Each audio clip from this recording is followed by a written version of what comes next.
laughing at. Hello, welcome to Sugar, Spice, and Everything Black Media. Today we'll be talking about the disposable black lover trope that's in film, that's been going on for a while. It's been talked about for a while, but I wanted to put my opinion on it and my take on it. To start off, I'm going to give definition for disposable lover and disposable black lover trope in film. For disposable lover, it's the mysterious vanishing of a hero's established love interest between the first and second movie, or for TV shows between the second and third season. For black disposable lover, we have black character often served as a temporary love interest. You can see the two differences in those definitions. One was saying the mysterious vanish and of the love interest, but usually between a good portion of time. The second one was saying a temporary love interest in general. Like this will not be anything from the go, will not be anything longer than what it was expected to be. Versus the first disposable one, we're saying a mysterious vanish. It could be a writer cutoff. It can be the they just needed budget cuts, I guess.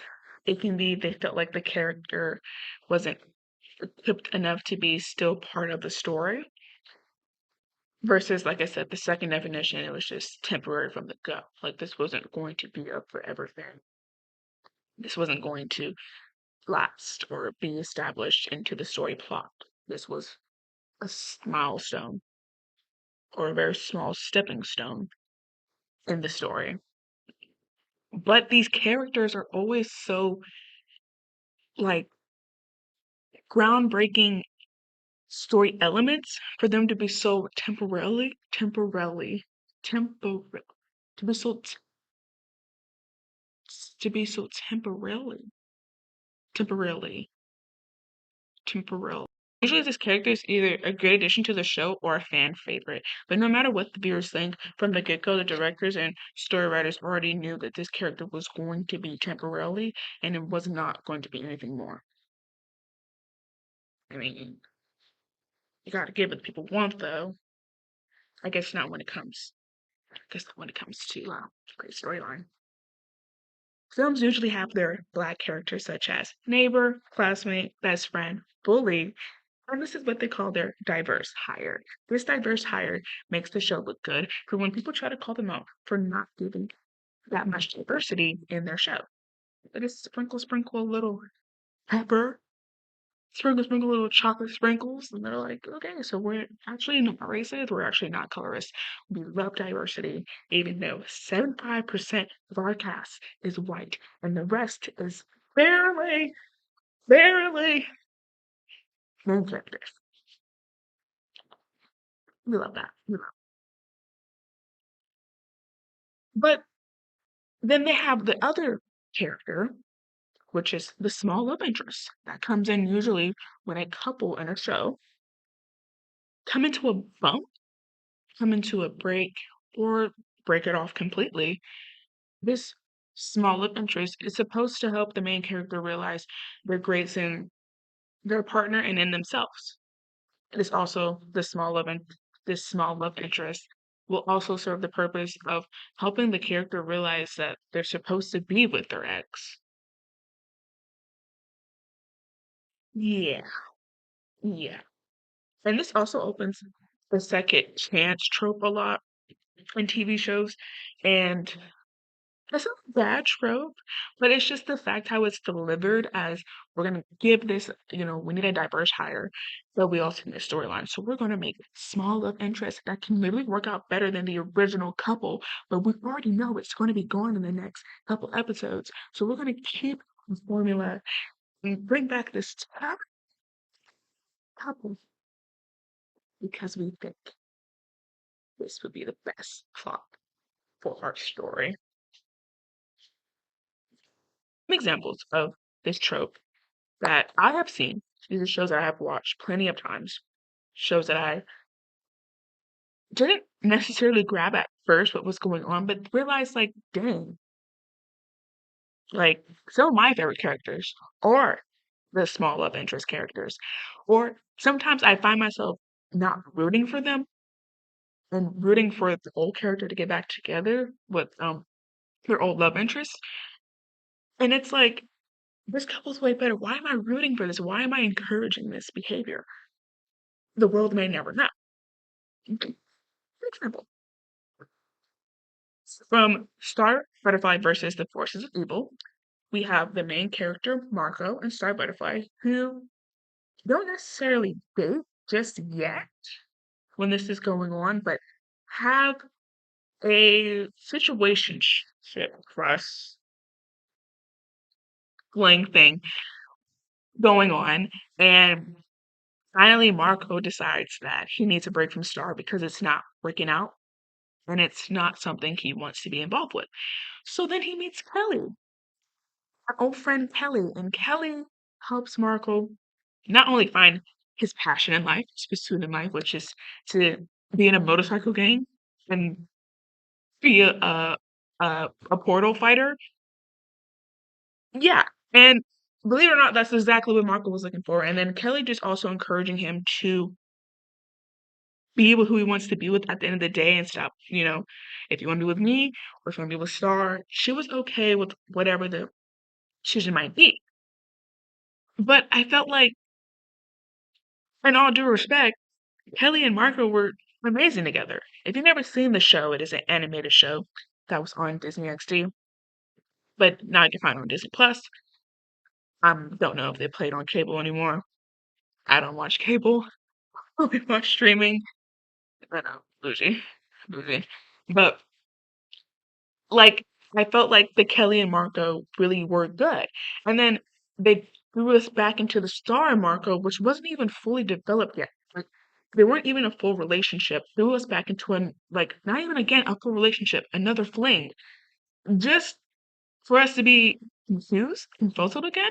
And then it's awkward when they had like a one. So when it was awkward with like Kelly and Marco, because like again they had their fling, and then it was like kind of a joke in a way, and it was like, okay, so we can joke about, you and me, but when it's for you and Star, when it's me and Star, we can't joke about that. We can joke about Marco and Kelly. Another example would be from All the Boys I Loved Before, Arjean and John Ambrose.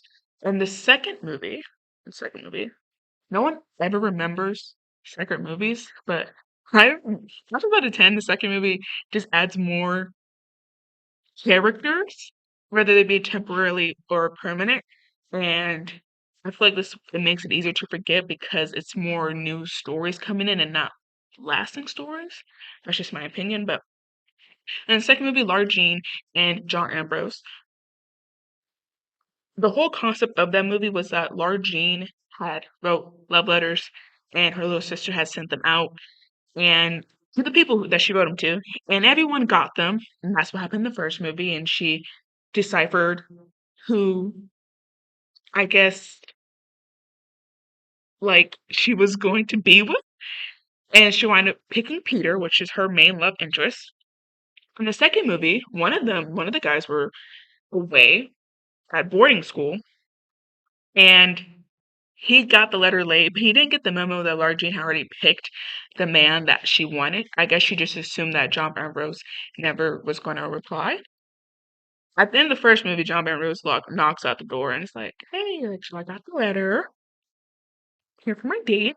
And then Lara Jean's like, "Oh, like, actually, I have a man." And then John Ambrose was like, "Oh, okay, like, I was under the impression that I had a chance. It's okay if I don't." But then in the course of the movie, Peter and Lara Jean go through bumps in their relationship and wind up taking the quote unquote break.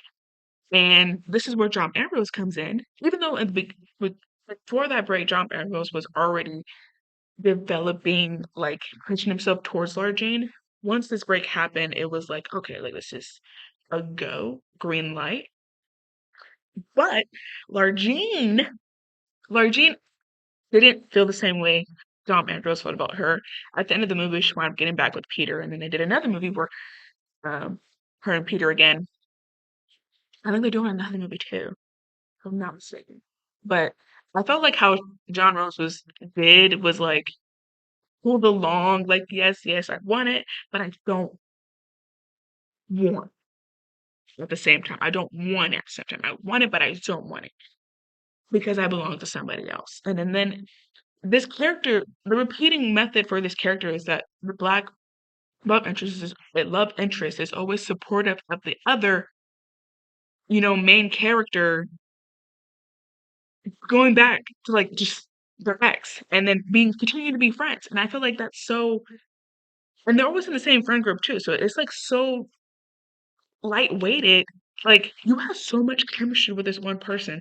Going back to what you're comfortable with, not knowing your possibilities can be with this person. And you're obviously this is not obviously this is not the character's fault for real.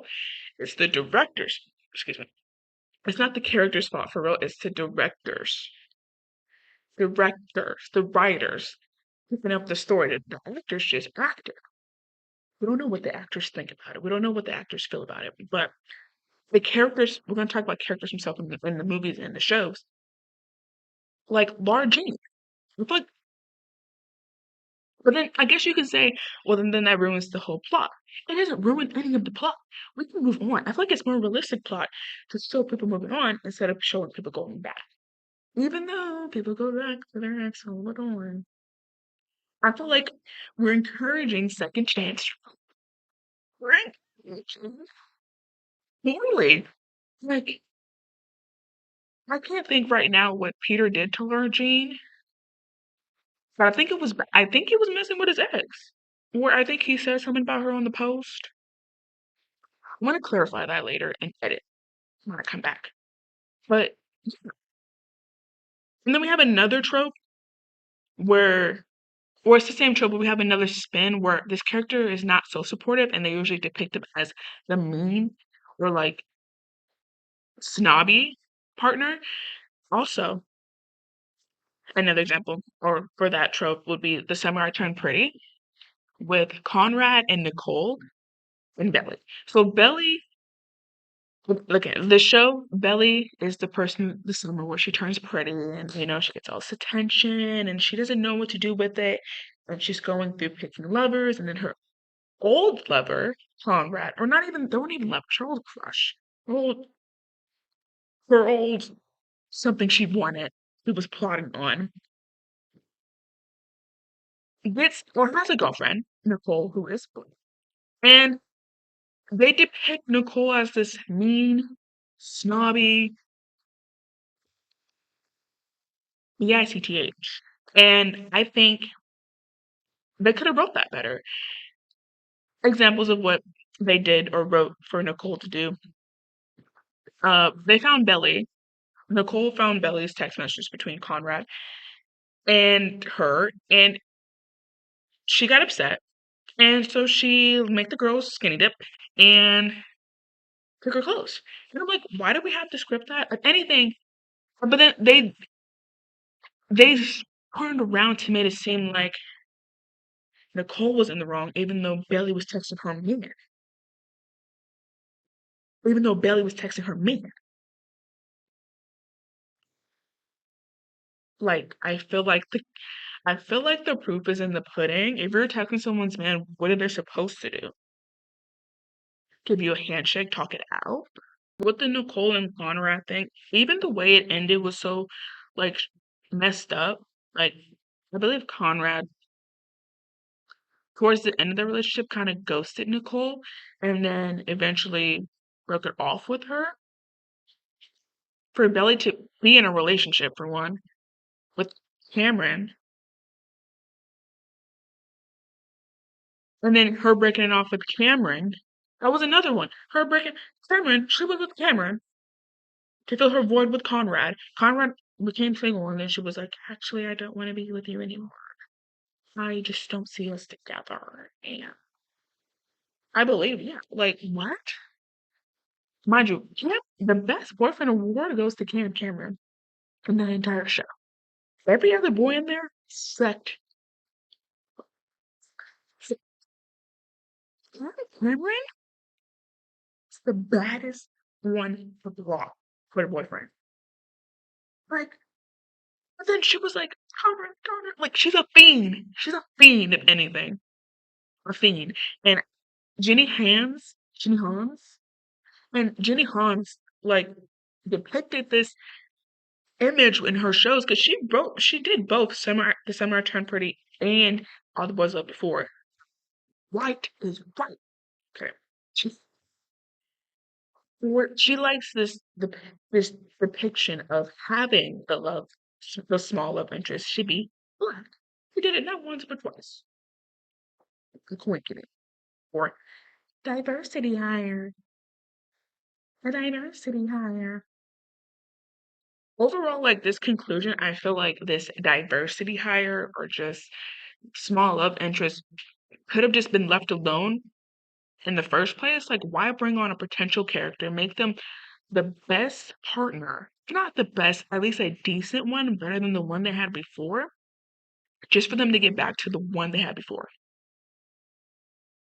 Like, I fear the plot would have been okay with the love interest. Like I said, to move on, that's more realistic. There are shows that depict great black love cast, great love interest where the black people stay. Spider-Man, the new Spider-Man with Tom Holland and Zendaya as MJ. She is the main love interest, the main character love interest. She wasn't a side coming in. She's been from the first movie they had with the new Spider-Man, Tom Holland. She's been the MJ. And she's been, you know.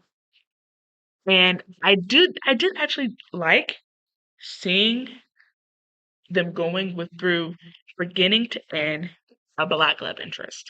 For and what I mean, like, because of course they have black shows and they have black casting where the black love interest is going to be the same, but of course it's a black show. Now, of course, they have black shows that have dang, they're all the main characters black, or the whole show is black, and sometimes they have the white temporary love interest. It's the same? No. Because the whole point of this video is that how they're using diverse hire for a temporary love interest, knowing they're going to get rid of the character, but counting as a diverse hire just shows they wanted to get rid of us in their film. That's the whole point. They're trying to look at the bigger picture.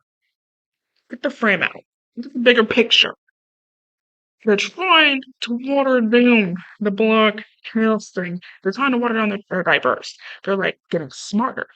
They're putting in these amazing characters so they can be like, well, should we write an amazing black diverse?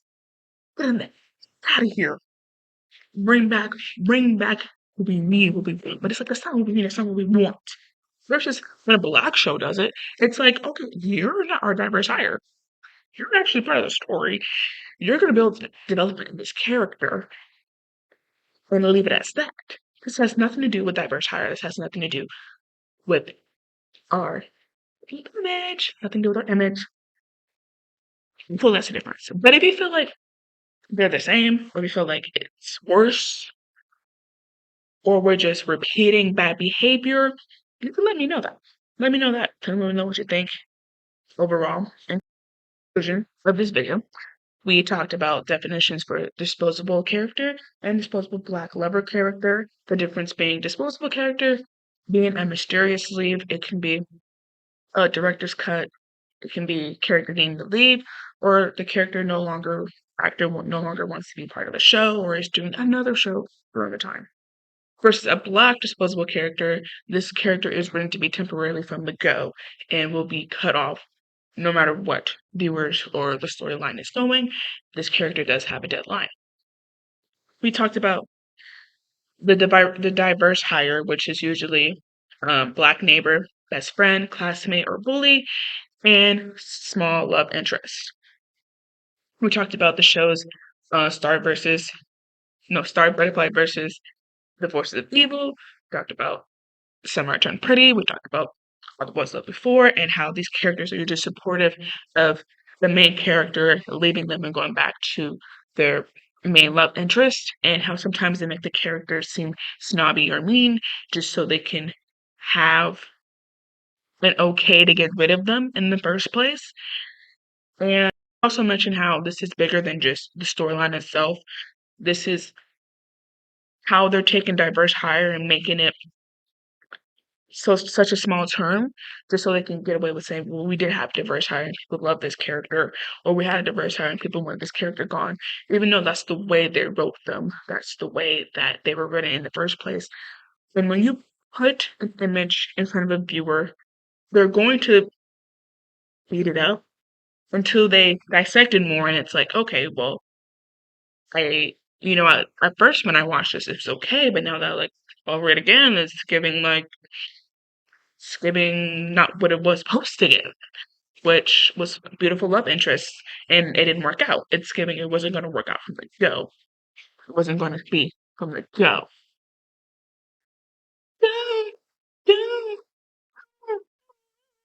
Beyonce. Anyways, that concludes this video about the disposable black lover trope in film today in media, and how it is some plots that are working, like I said, with the Spider-Man. If you know any more movies that drop the black disposable lover trope, you can put that in the comments. Or if you know any more that still do that trope to this day, or just examples that you've seen before, you can put those in the comments too. Or if you just disagree with me, you don't think this is that big of an issue, you can leave it in the comment too, and we can talk it out. Or we can agree to disagree. Either way, either way, I love a good debate. I love a good conversation, and I love a good theory. Theories make the world go round.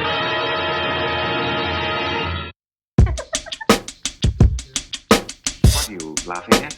Oh, yeah. Hey,